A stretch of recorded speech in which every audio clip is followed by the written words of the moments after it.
Hi, my name is Daniel Fernandez. I'm an English Grandmaster, and today I'm presenting a 60 minutes course on the H5-Sicilian, which I think, as far as I'm aware, doesn't have a name yet. And it's a Sicilian variation of the Open Sicilian, which has been gaining in popularity over the last 3 years, up to time of recording, so 21 through 24.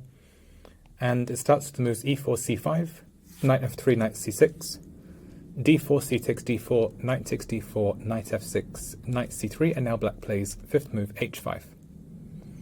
And it's a very interesting surprise weapon that has been tested by some good players. So it started with Pragnananda, and other 2600 players have tried it, and I've played it in several classical games myself, some of which you will get to see in later parts of this course. So the idea of the move h5 is to set up the g4 square for the knight, and in doing so discourage white from playing the move bishop e3. Now they could still technically play bishop e3, but after they get chased with knight g4, they now have to bail out, either moving the bishop or taking knight takes c6, which is possible and leads mostly just to equality.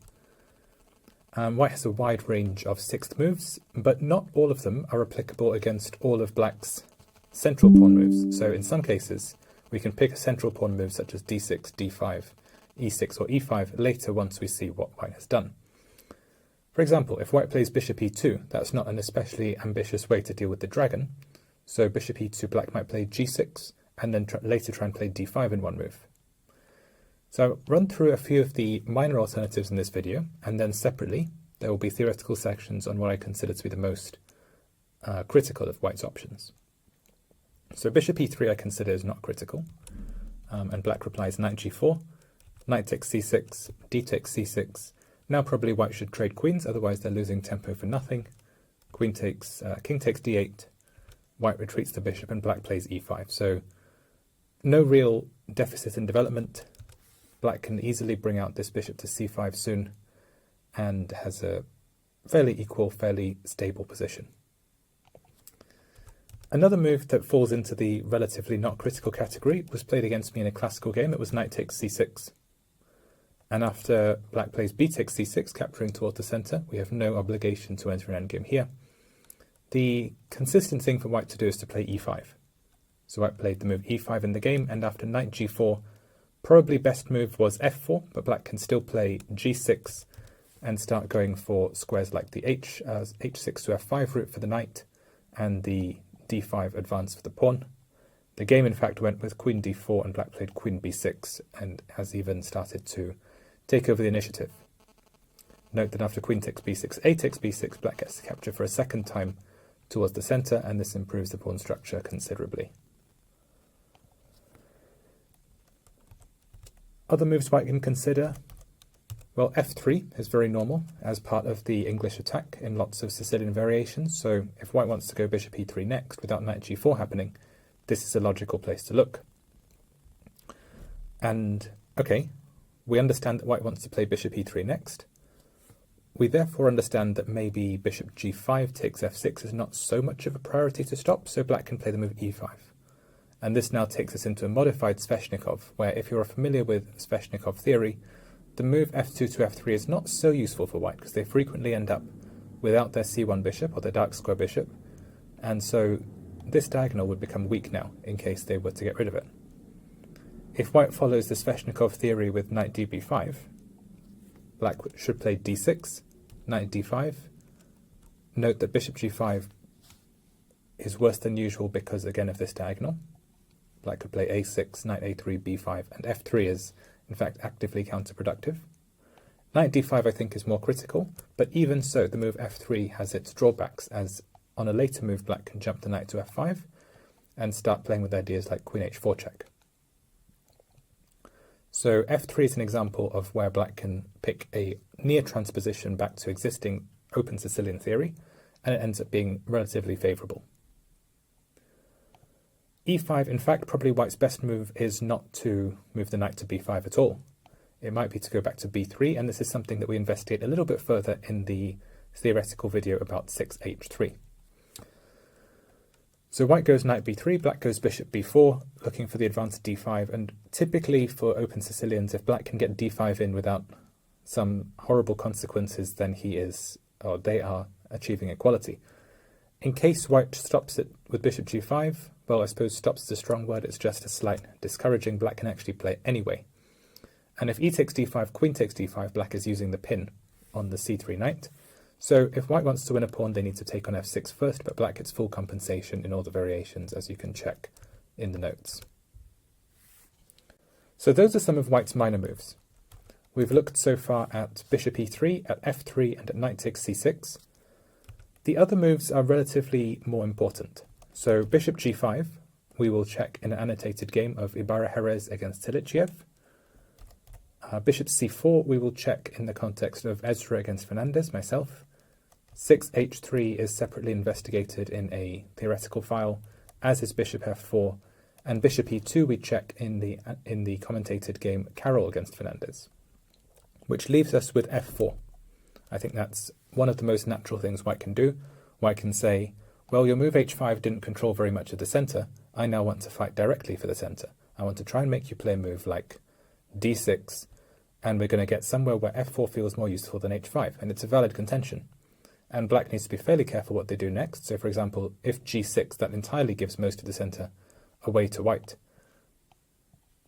White now controls e4 and will control d5 as well once the f6 knight moves, and black's only piece controlling the center would be the c6 knight. This feels rather unstable. The move I actually recommend, because this is a 60 minutes course, is 6e5. So if white plays f4 and black plays e5, we come into this more confrontational kind of chess, where arguably if white has done a lot of preparation, they will get a significant advantage, but most people are going to be scared off by it, and they're going to not enjoy the feeling of having their king wandering around in the center, and you'll see what I mean fairly shortly. So if white plays a move like knight db5, which feels logical, black can play bishop c5, making the point that f4 weakened this diagonal considerably, and so white now struggles to castle short. They'll need to prepare castling long, and that will bring us into an even more sharp kind of game. The bishop can coordinate with the knight. Knight can jump forwards to g4, for example, if white chooses the order starting with 2 checks. And now f takes e5, black can play immediately knight g4, and something is landing on f2, and white's king may need to go for a walk.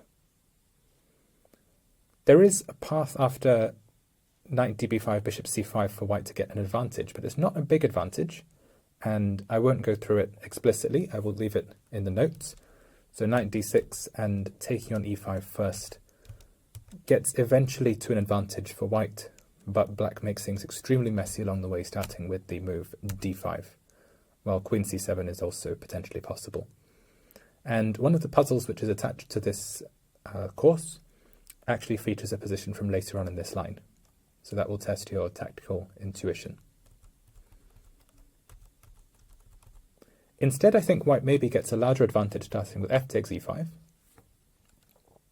And in this case, if black were just to take back with the knight, there would be no point playing this. White plays the move knight f3, challenging black's knight. White's development feels much faster, much more fluid than black's, because white's bishops are both capable of being deployed quite quickly. Black's are stuck, and white, while they also have an isolated central pawn, is maybe thinking of moving it much faster than black can do something with theirs. So this is not the kind of thing we want, but the imbalance that we were seeking by playing 6 move e5 is actually brought about by playing knight takes e4 here.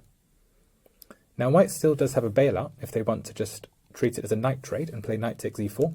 We could get to this position, where both sides have one knight developed and one fairly weak central pawn which are about to be traded anyway, e5 for d6.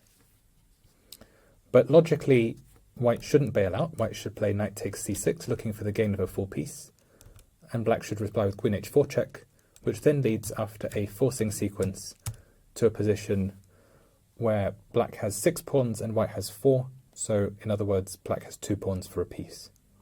Now the main compensation though that black has for this piece is that white's king sits on d2, and in a practical game we can start to imagine all sorts of counterplay against it.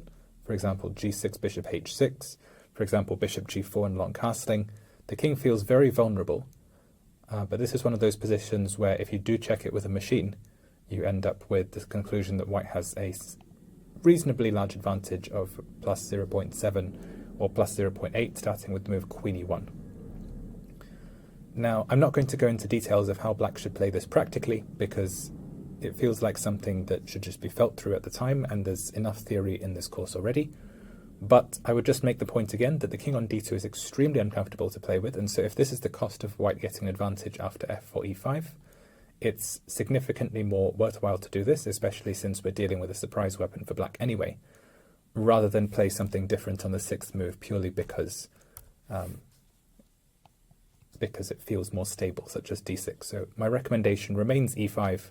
I've given a dubious mark, slightly liberally, maybe it doesn't deserve a full dubious mark, but in any case, it gets you to very practical, very playable positions with decent compensation for a piece. And that's the end of the introduction video. Next we will start moving to the theoretical sections about specific sixth moves, and then the annotated games.